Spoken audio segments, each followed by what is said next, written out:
আজকের দিনের প্যারেন্টসদের নিজেদের বাচ্চাদের কনভেন্ট স্কুলে কেন দেখতে চান? লোকের কনভেন্ট স্কুলের প্রতি এত আকর্ষণ কেন? আমাদের গুরুকুল শিক্ষা পদ্ধতি কি আবার চালু হওয়া উচিত? নমস্কার বন্ধুরা, ভারতে গুরুকুল ব্যবস্থার ধ্বংস অনেক ঐতিহাসিক, সামাজিক এবং রাজনৈতিক কারণে হয়েছিল। এই শিক্ষা ব্যবস্থা ছিল প্রাচীন ভারতের একটি অনন্য ও কার্যকরী পদ্ধতি, যাতে ছাত্রেরা আচার্য ও গুরুর সান্নিধ্যে প্রাকৃতিক মনোরম পরিবেশে শিক্ষা লাভ করত।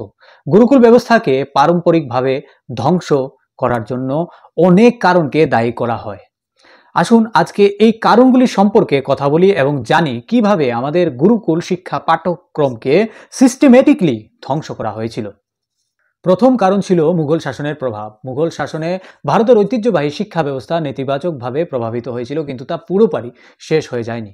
যদিও মুঘলরা তাদের শাসন ব্যবস্থা এবং ধর্মীয় পছন্দের কারণে শিক্ষার প্রকৃতি পরিবর্তন করার চেষ্টা করেছিল। ভারতের শিক্ষা ব্যবস্থা, যা প্রাচীন কাল থেকে গুরুকুল ও আশ্রম ভিত্তিক ছিল, ধীরে ধীরে তা দুর্বল হয়ে পড়ে। মুঘল শাসন ভারতীয় শিক্ষা ব্যবস্থাকে প্রভাবিত করার প্রধান কারণ: এক, ইসলামী শিক্ষা ব্যবস্থার প্রসার, এবং দ্বিতীয়ত গুরুকুল ও ঐতিহ্যবাহী শিক্ষার প্রতি অবহেলা। ইসলামী শিক্ষা ব্যবস্থার প্রসারের সময় মুঘলেরা তাদের শাসনামলে ইসলামী সংস্কৃতি ও শিক্ষা ব্যবস্থাকে অগ্রাধিকার দিয়েছিল। মাদ্রাসা ও মক্তব প্রতিষ্ঠিত হয়, যেখানে কুরআন, আরবি, ফার্সি এবং ইসলামী আইন শেখানো শুরু হয়ে যায়। ঐতিহ্যগতভাবে বৈদিক শিক্ষা, যার মধ্যে ধর্ম, আয়ুর্বেদ, জ্যোতির্বিদ্যা এবং দর্শন ছিল, পিছিয়ে দেওয়া হয়েছিল। অন্যদিকে গুরুকুল ও ঐতিহ্যবাহী শিক্ষাকে উপেক্ষা করা হয়েছিল। মুঘল শাসকরা মূলত ইসলামী শিক্ষার প্রসারে আগ্রহী ছিলেন। গ্রামীণ এলাকায় অবস্থিত গুরুকুল এবং মন্দির ভিত্তিক শিক্ষা কেন্দ্রগুলি পর্যাপ্ত পৃষ্ঠপোষকতা পায়নি। ধর্মীয় ভিত্তিতে অগ্রাধিকার দেওয়ার নন মুসলিম শিক্ষা প্রতিষ্ঠানগুলো দুর্বল হতে থাকে। আরেকটি জটিল কারণ হলো ভাষার পরিবর্তন। মুঘল শাসনামলে ফার্সি ভাষা সরকারি ভাষা হিসেবে গৃহীত হয়। স্থানীয় ভাষা ও সংস্কৃতকে গুরুত্ব কমিয়ে শিক্ষা ব্যবস্থায় ফরাসি এবং আরবিকে বাধ্যতামূলক করা হয়। গুরুকুল, যেখানে সংস্কৃত বা অন্যান্য আঞ্চলিক ভাষায় শিক্ষা দেওয়া হতো, সেগুলিকে উপেক্ষা করা হতে শুরু করে। গুরুকুল শিক্ষা ব্যবস্থার অবসান ঘটাতে মুঘলরা জঘন্য কৌশল অবলম্বন করেছিল।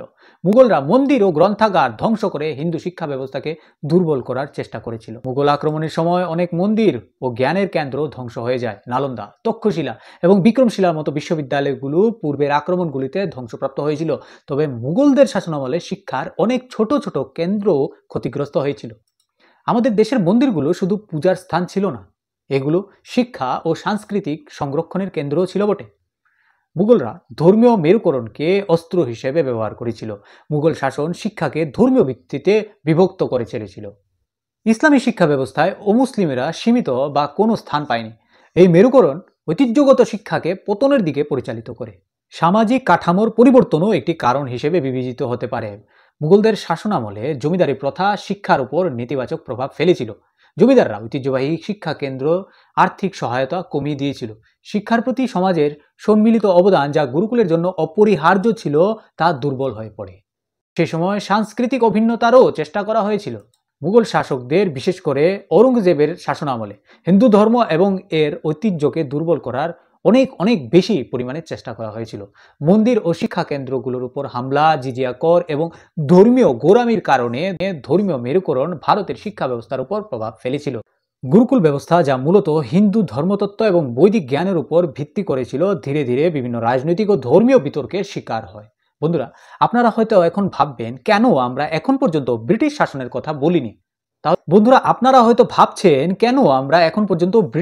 কথা বলিনি? তাহলে কি ব্রিটিশরা আমাদের গুরুকুল শিক্ষা ব্যবস্থা ধ্বংসের জন্য দায়ী? উত্তর হলো হ্যাঁ। চলুন জানি কিভাবে।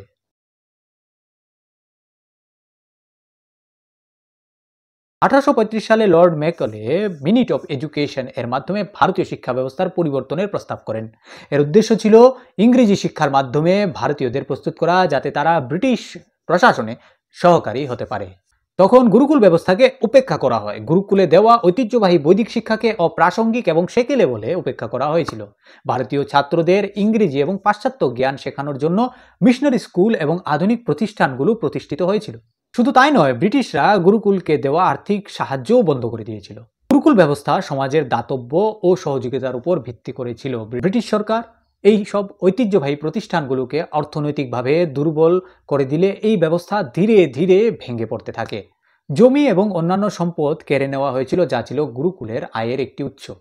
ব্রিটিশরা এমন একটি শিক্ষা ব্যবস্থা বাস্তবায়ন করেছিল যা ভারতীয়দের শিল্প ও প্রশাসনিক কাজের জন্য প্রশিক্ষণ দিতে পারে। এটি ভারতীয় যুবকদের কর্মসংস্থানের আশায় ঐতিহ্যবাহী গুরুকুল থেকে দূরে সরিয়ে দেয়। পশ্চিমী শিক্ষা ব্যবস্থা দক্ষতা ভিত্তিক শিক্ষা বলে দাবি করে, কিন্তু এর মূল উদ্দেশ্য ছিল ব্রিটিশ সাম্রাজ্যের জন্য সস্তা শ্রম উৎপাদন করা। কিন্তু তাই নয় বন্ধুরা, ভারতীয় ঐতিহ্য জ্ঞানকে অপমান করা হয়।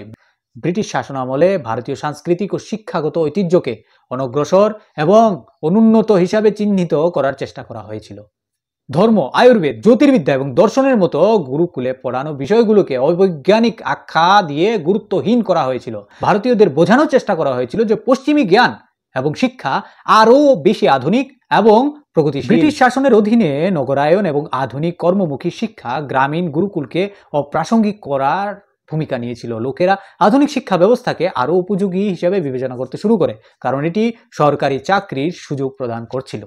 ব্রিটিশ শাসন ইচ্ছাকৃতভাবে গুরুকুল ব্যবস্থাকে দুর্বল করে দিয়েছিল, যাতে ভারতীয় সমাজে তাদের ঔপনিবেশিক তথা কলোনিয়াল ব্যবস্থায় ঢালা যায়। তারা শুধু একটি নতুন শিক্ষা ব্যবস্থাই চাপিয়ে দেননি, ভারতীয় সংস্কৃতি ও ঐতিহ্যকে অনগ্রসর বলে আখ্যায়িত করে গুরুকুলের গুরুত্ব দূর করার চেষ্টা করা হয়েছিল। যদিও গুরুকুল ব্যবস্থা ইতিমধ্যে কিছুটা দুর্বল হয়ে পড়েছিল, ব্রিটিশ শাসন এর পতনকে আরও ত্বরান্বিত করেছিল। ঐতিহাসিকেরা সাধারণত একমত যে ভারতের গুরুকুল ব্যবস্থার ধ্বংস রাজনৈতিক, সামাজিক এবং অর্থনৈতিক পরিবর্তন সহ একাধিক কারণের ফল ছিল। যাই হোক, বিদেশি শাসন, বিশেষ করে মুঘল এবং ব্রিটিশরা প্রথাটি কতটা বাতিল করেছিল তা নিয়ে বিতর্ক রয়েছে। 1835 সালে ব্রিটিশ পার্লামেন্টে উপস্থাপিত ম্যাকলে রিট অন এডুকেশনের উদ্দেশ্য ছিল ভারতের শিক্ষা ব্যবস্থায় বিশ্বাসীদেরকে তাদের ঐতিহ্যগত শিক্ষা থেকে সরিয়ে দেওয়া এবং ভারতকে পশ্চিমী শিক্ষার মাধ্যমে ব্রিটিশ মানসিকতায় জড়িয়ে দেওয়া। ইতিহাসবিদরা এটিকে ভারতের ঐতিহ্যগত শিক্ষা ব্যবস্থার জন্য সবচেয়ে মারাত্মক পদক্ষেপ বলে মনে করেন।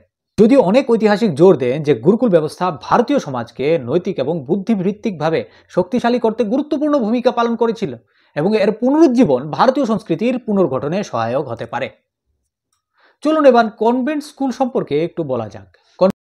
কনভেন্ট স্কুলগুলি ভারতীয় শিক্ষা ব্যবস্থাকে ক্ষতিগ্রস্ত বা ধ্বংস করেছে, এই ধারণাটি একটি জটিল এবং বিতর্কিত বিষয়। এই যুক্তিটি প্রায়শই এই ধারণার উপর ভিত্তি করে তৈরি হয় যে কনভেন্ট স্কুল এবং ইংরেজি মাধ্যম শিক্ষা ভারতের ঐতিহ্যগত শিক্ষা ব্যবস্থা, মূল্যভিত্তিক শিক্ষা এবং সাংস্কৃতিক শিকড়কে দুর্বল করেছে। এর পেছনে অনেক ঐতিহাসিক ও সামাজিক কারণ রয়েছে, যা বিভিন্ন দৃষ্টিকোণ থেকে বোঝা যেতে পারে। কনভেন্ট স্কুলগুলি ভারতীয় শিক্ষা ব্যবস্থাকে পশ্চিমী মান ও বিষয়ের সাথে সঙ্গতিপূর্ণ করেছে এবং এর জন্য প্রথাগত ভারতীয় শিক্ষা ও সংস্কৃতি দূরে সরিয়ে রাখা হয়েছে। এসব বিদ্যালয়ে মূলত ইংরেজি মাধ্যমে শিক্ষা দেওয়া হয়, যার কারণে সংস্কৃত এবং অন্যান্য আঞ্চলিক ভাষার শিক্ষা দুর্বল হয়ে পড়েছে। ভারতীয় ঐতিহ্যগুলিও ক্ষুণ্ণ হয়েছে এবং এসব স্কুলে ভারতীয় মূল্যবোধ যেমন বেদ, পুরাণ এবং নৈতিক শিক্ষা কোনো ধরনের স্থান কখনো পায়নি। কনভেন্ট স্কুল প্রতিষ্ঠার মূল উদ্দেশ্যই ছিল ঔপনিবেশিক শাসনকে সমর্থন করার জন্য শিক্ষিত এবং ইংরেজি ভাষী কর্মীদের প্রস্তুত করা। যুক্তি দেওয়া হয় যে এই স্কুলগুলি ম্যাককেলের শিক্ষানীতির প্রয়োগ করা হয়েছিল, যার লক্ষ্য ছিল ভারতীয়দের মানসিক এবং সাংস্কৃতিকভাবে দাস বানানো। এই স্কুলগুলি পশ্চিমী জীবনধারা এবং মূল্যবোধকে প্রাধান্য দিয়েছিল, যা ভারতের সাংস্কৃতিক পরিচয়কে প্রভাবিত করেছিল। দুর্ভাগ্যবশত কনভেন্ট স্কুলে অধ্যয়নরত ছাত্রদের প্রায়ই ভারতীয় সংস্কৃতি, ঐতিহ্য ও মূল্যবোধ থেকে দূরে থাকতে দেখা যায়। ভারতীয় ছাত্ররা তাদের সংস্কৃতি, ইতিহাস এবং ঐতিহ্য সম্পর্কে কম সচেতন হয়ে ওঠে। ভারতীয় সমাজের উচ্চবিত্ত এবং মধ্যবিত্ত এই স্কুলগুলিকে পছন্দ করতে শুরু করে, যা ভারতীয় সমাজের সাংস্কৃতিক অর্থনৈতিক বৈষম্যকে বৃদ্ধি করেছিল। কনভেন্ট স্কুলগুলো সমাজে শিক্ষার বৈষম্য প্রচার করেছিল। কনভেন্ট স্কুলগুলি শিক্ষা ব্যবস্থাকে ব্যয়বহুল করে তুলেছে। এই বিদ্যালয়গুলি সর্বদাই ব্যয়বহুল এবং সমাজের নিম্নবিত্তের কাছে প্রবেশের অযোগ্য। গ্রামীণ এলাকায় ঐতিহ্যগত শিক্ষার গুরুত্ব হ্রাস পায় এবং শহরে কনভেন্ট স্কুলকে অগ্রাধিকার দেওয়া শুরু হয়ে যায়। কনভেন্ট স্কুলগুলি মূলত পশ্চিমী শিক্ষা ব্যবস্থার উপর দৃষ্টি নিবদ্ধ করেছিল, যা নৈতিক ও মূল্যবোধ ভিত্তিক শিক্ষাকে দুর্বল করে তুলেছিল। গুরুকুল পদ্ধতিতে ধর্ম, নৈতিকতা এবং যোগ ব্যায়ামের মতো বিষয়গুলি শেখানো হতো, যা কনভেন্ট স্কুলগুলিতে প্রায় অনুপস্থিত। কনভেন্ট স্কুলগুলি ইংরেজি ভাষাকে প্রাধান্য দিয়েছিল, যা ভারতীয় ভাষা এবং তাদের সাহিত্যের উপর নেতিবাচক প্রভাব ফেলেছিল। হিন্দি, তামিল, বাংলা ও অন্যান্য ভারতীয় ভাষায় শিক্ষার মান কমেছে। যারা ইংরেজি জানতেন তারা বিশেষ সুযোগ পেতে শুরু করে, যা ভাষাভিত্তিক সামাজিক বিভাজনকে বাড়িয়ে দিয়েছিল। কনভেন্ট স্কুলগুলোকে খ্রিস্টান ধর্ম প্রচারকদের দ্বারা শুরু করা হয়েছিল, যার প্রধান উদ্দেশ্যই ছিল খ্রিস্ট ধর্মের প্রচার করা। কিছু সমালোচক বিশ্বাস করেন যে এই বিদ্যালয়গুলি খ্রিস্ট ধর্মের প্রচারের মাধ্যমে ভারতীয় ধর্মের বৈচিত্র্যকে প্রভাবিত করেছিল। ঐতিহ্যগত শিক্ষার তুলনায় এই বিদ্যালয়গুলি ভারতীয় ধর্ম ও দর্শনের প্রতি কম মনোযোগ ছিল। যাই হোক, এটাও সত্য যে কনভেন্ট স্কুলগুলি আধুনিক শিক্ষা, বৈজ্ঞানিক চিন্তাভাবনা এবং বৈশ্বিক দৃষ্টিভঙ্গির প্রচার করেছিল। এই স্কুলগুলি উচ্চমানের শিক্ষা প্রদান করে এবং ভারতীয় ছাত্রদের বৈশ্বিক পর্যায়ে প্রতিদ্বন্দ্বিতা করতে সক্ষম করে। শুধুমাত্র কনভেন্ট স্কুলগুলি ভারতীয় শিক্ষা ব্যবস্থাকে ধ্বংস করেছে তা বলা একতরফা হবে। কনভেন্ট স্কুলগুলি ভারতীয় শিক্ষা ব্যবস্থাকে একটি নতুন চেহারা দিয়েছে বটে, কিন্তু এর ফলে ঐতিহ্যগত শিক্ষা ব্যবস্থা এবং সাংস্কৃতিক মূল্যবোধ আমরা অবশ্যই হারিয়েছি। একটি ভারসাম্যপূর্ণ শিক্ষা ব্যবস্থা যা আধুনিক এবং ঐতিহ্যগত মূল্যবোধকে মিশ্রিত করে সম্ভবত ভারতীয় সমাজের জন্য আরও কার্যকর হবে। বর্তমানে শিক্ষায় ভারতীয়তা এবং ঐতিহ্যগত মূল্যবোধকে পুনঃপ্রতিষ্ঠা করার প্রচেষ্টা চলছে, যাতে এই ঐতিহাসিক ভারসাম্যহীনতাকে কিছুটা হ্রাস করা যায়। তাহলে বন্ধুরা, আপনাদের শিশুদের বিকাশের জন্য কনভেন্ট স্কুল না গুরুকুল, কোন শিক্ষা ব্যবস্থাটি সঠিক বলে আপনি মনে করেন? আপনার এই বিষয়ে মতামত আমাদের কমেন্ট করে কিন্তু অবশ্যই জানাবেন। তাহলে আজকের মতো এখানে বিদায় নিচ্ছি বন্ধুরা। আপনারা খুশি থাকুন, আমাদের দেশও খুশি থাকবে। জয় হিন্দ।